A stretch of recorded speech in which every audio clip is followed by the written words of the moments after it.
Alright, this is Manny P. I'm giving you my review of a 2017 Gmc Yukon SLT package. Jet black, LEDs, 17-inch wheels, 5.3 liter V8 engine with 355 horsepower at 5,600 RPM. 26-gallon tank. Supposedly it's supposed to be rated at 22 on a highway, 16 on a city. I'm averaging about 17.5. This is one of the vehicles I wanted to do on my bucket list. It's made on the same frame as the Sierra and the Chevy Tahoe and Chevy Silverado. It's a big truck. It's got the 17-inch aluminum wheels, and it has those Duralast or Duralife rotors on there that are supposed to, wear a lot longer, last a lot longer before you got to cut into them. They're heavy duty. This one has a tow package on it, but it's got the cover on it right now. It's a big vehicle. It's a big vehicle. It rides nice. You could feel the weight in it. So let's take her for a ride. We'll go once around again. Like I said, this is in jet black. This is an SLT. It's not a Yukon. It's not the top of the line. But being that it's not the top of the line, there's plenty of little goodies in there. Lots of nice options for this vehicle. If you buy it, it's going to cost you about $57,000, which is a high price to pay on any truck, but that's the cost of them these days. What the hell happened?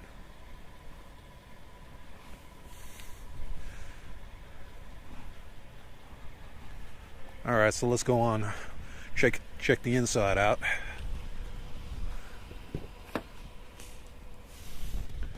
Plenty of leg room, as you can see. It's in jet black. Like I said, this is not a fully loaded model, but it has quite a bit of options in it. It's not cloth, it's leather.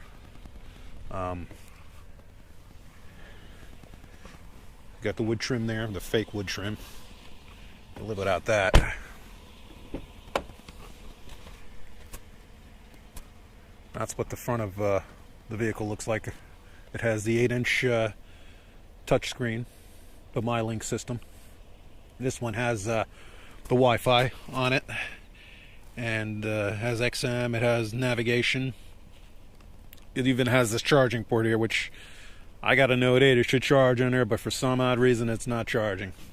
So I don't know if I'm doing something wrong, or maybe it just doesn't work. So, like I said, this is not my vehicle. This is a rental vehicle. So if you pop open the gate over here, let's get it going. Hit that button. It's electric. And if you want to fold your seats up, it's all electric. So you just press the button right here. I'll bring it right up. I'll bring the other one right up. And then you got your two other buttons over here to lay down the middle row over there, which I'm not going to do because I'll have to put them back up anyway. Got some underground storage here. Not a lot. I mean, space is kind of limited back here.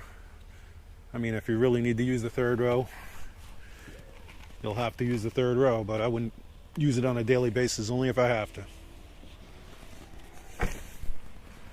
All right, so let's take this thing for a ride. All right.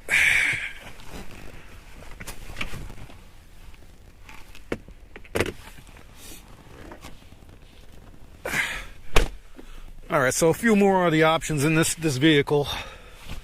We got the MyLink. We got the Navi system, which I'm going to pull up for you in a minute. I like the MyLink system. I think it's one of the better touchscreen systems out there for a vehicle. I like it. So you got your weather there. If you want to look up your weather, head back over here. You got your apps there for traffic. The Wi-Fi is not set up on this one. So, I mean, showing that it's working, but it's, you know, we're not getting any kind of connection on this. I tried it before. You got your navigation system, which I like the display on this. I mean, it's Spartan, but it works. So you got your audio controls there, buttons, which is a nice thing there for the radio. You got your climate control, and this is a tri-zone system, so you got your rear climate controls here, which is all set. And what I like about the Chevys and the GMCs is that your sync button's right here, your auto button's right here, and you can control everything from just one button, which is nice. There's no complication when it comes to setting up your tri-zone system over here. You got your cooled seats, you got your heated seats. Got a push button start. With the upgraded screen, you also get the upgraded display with the bigger center display there. You got your auto lights, you got your four-wheel drive controls there, you know, all your typical stuff that you would get. Now, if you look up in the mirror over here, there's a camera up inside that box there. This has accident avoidance detection on here. You know, and if you know what that is, it detects maybe 2 or 3 cars ahead of you that is stopping, and you may not catch on to it. The system will detect it, and it'll automatically stop the car for you. When you want to plug in your media device, you know, you press this button. All right, and you can put in your USB port cable in here, hook your phone up in there. That's if you're running Android Auto or whatever, which Android Auto you have to run a USB connection on it. These are all your menus. So, and that's pretty much about it. Up in the front here, this is the charging port that I tell you for some reason doesn't work with this phone. I don't know why, but it's beyond me. So far as your storage, you got plenty of storage. You even got a light in there, so you can see.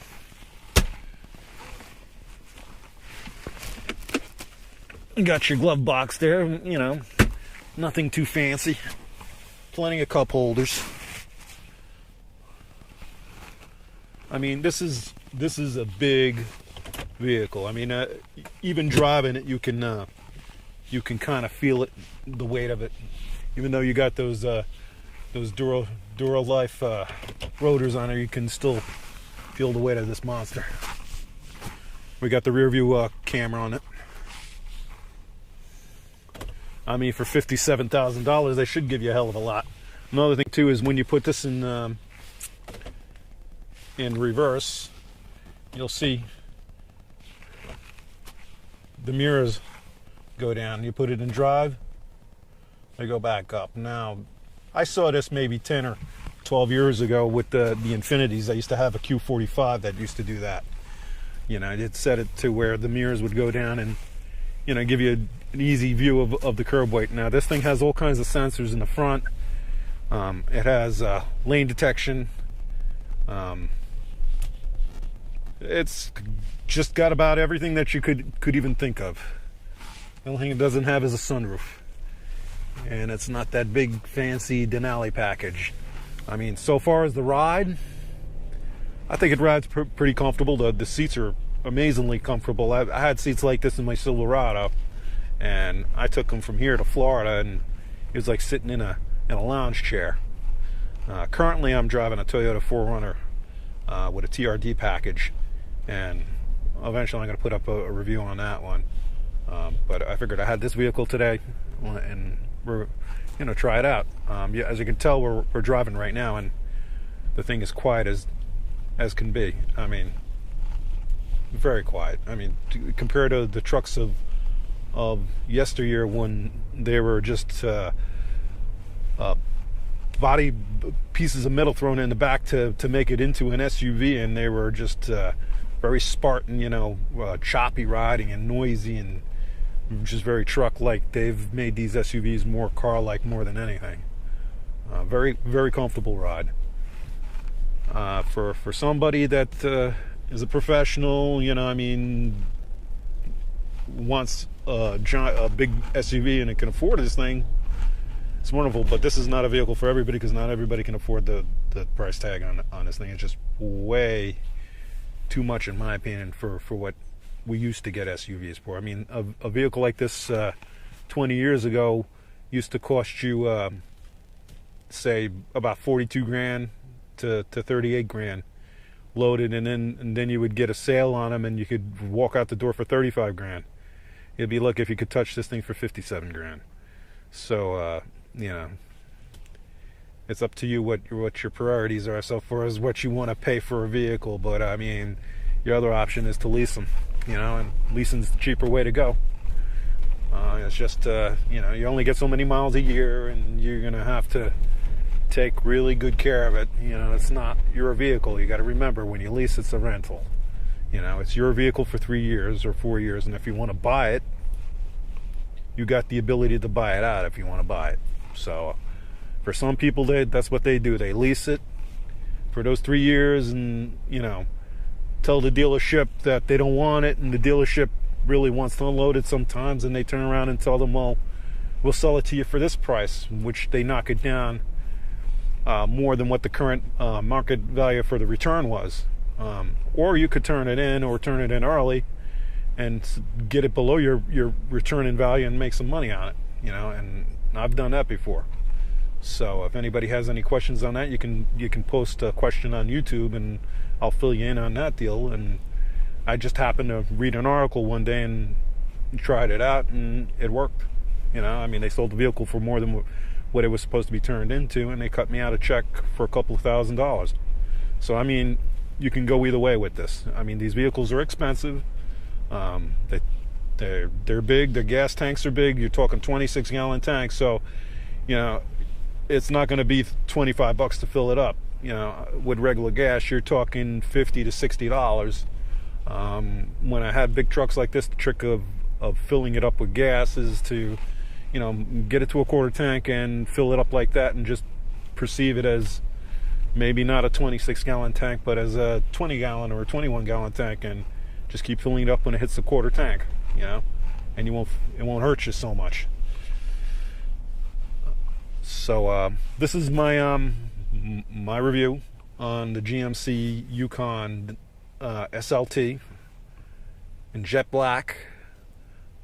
This one has navigation system, tri-zone climate controls, the 8-inch MyLink system with navigation and weather alert.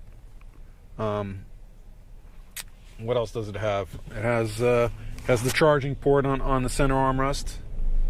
It has the 5.3 liter V8 and the 17-inch wheels. So it's not the Denali, so you're not going to have the big 24-inch wheels. You're not going to have the 6-liter engine in it. The 5-liter, believe me, is plenty of power. And as you can see, I'm averaging 17.2 miles. Another thing, this engine has a cylinder deactivation on it. So when you're cruising at a light speed, you're going to go into 4-cylinder mode rather than V8 mode. I've had the 6-cylinder on my Silverado, and that went into 4-cylinder mode, but it didn't go in as much as the V8. The V8 works a lot less. So if you're going to get any big truck like this, my suggestion to you is to get the V8.